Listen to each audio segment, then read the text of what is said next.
Šiuolaikinėje pienininkystės pramonėje efektyvus verslo procesas yra siejamas su gyvuliams palankia aplinka ir komfortabiliu pieno ūkio ūkininkų gyvenimo būdu. Tai yra svarbus reikalavimai. Melžimo mašinų įdiegimas praeityje reikšmingai palengvino pienininkystės ūkininkų darbą, tačiau ūkininkai vis dar turi būti fermose tam tikrą laiką kiekvieną dieną.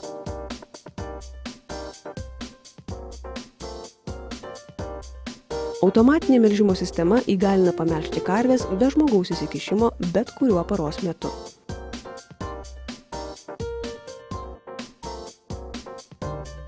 Pieninis ūkininkui tai reiškia, kad jis gali potencialiai sumažinti darbo kaštus, turi daugiau laiko kitiems darbams ir gali panaudoti sutaupytą laiką žymiai lanksčiau nei praeityje. Be to, automatinė melžimo sistema dažnai padidina pieno gamybą, tuo pačiu sumažindama karvių įsitempimą bei stresą. Galaxy Starline yra unikali automatinė melžimo sistema, sukurta, kad veiktų pačiu efektyviausiu ir patikimiausiu būdu. Ji pagaminta pagal išimtinai griežtus standartus.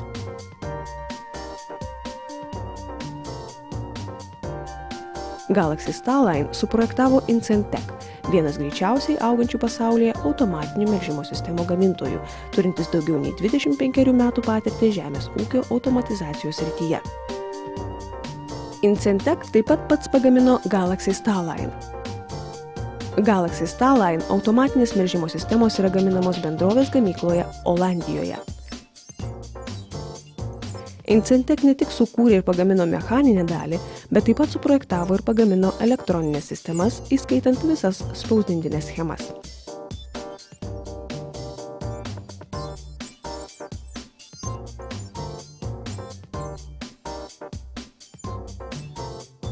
Žinoma, ši sistema yra rūpestingai testuojama prieš išleidžiant iš gamyklos. Programinė įranga, būgnai, melžimo robotas – visa tai taip pat sukūrė Incentec. Tačiau tai nestebina, žinant, kad Incentec yra Hoko Farm grupės narys. Jie rūpinasi, kuria ir gamina automatinės ir stabilios automatikos sistemas. Tas faktas, kad Incentec yra pasaulio rinkos lyderis sensorinių valdomų sistemų skirtų gyvulininkystės ūkininkavimo ir tyrimo institutams srityje, kalba apie jo gaminamos įrangos kokybę ir patikimumą.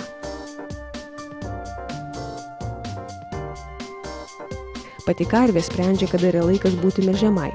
Tai, kad Galaxy yra centre ir priėjimas prie jos yra netrukdomas, leidžia kiekvienam gyvuliui nepriklausomai nuo jo padėties grupėje įeiti į melžimo gardą be jokio trukdymo.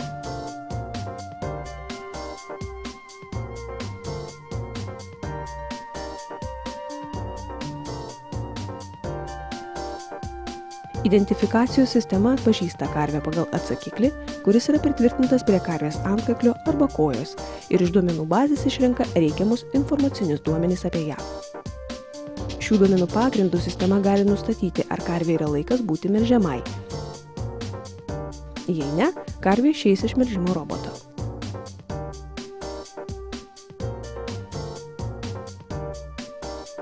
Jei karvei atėjo laikas būti pamelžtai, tam tikras motyvuojančio pašaro, kuris gali būti daugiausiai 3 rūšių kiekis, paduodamas į šėrimo dubenį.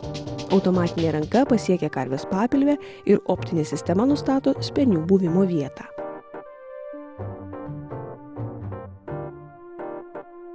Ranka pritvirtina parengiamojo melžimo spenių kaušelį prie pirmojo spenio. Spenys nuplaunamas ir nudžiovinamas pučiant orą prieš pradedant parengiamąjį melžimą.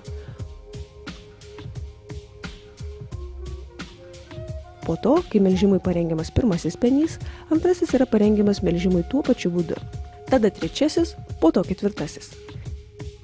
Kai parengimas melžimui užbaigiamas, automatinė ranka pritvirtina spenių kaušelius prie kiekvieno spenio ir prasideda melžimas.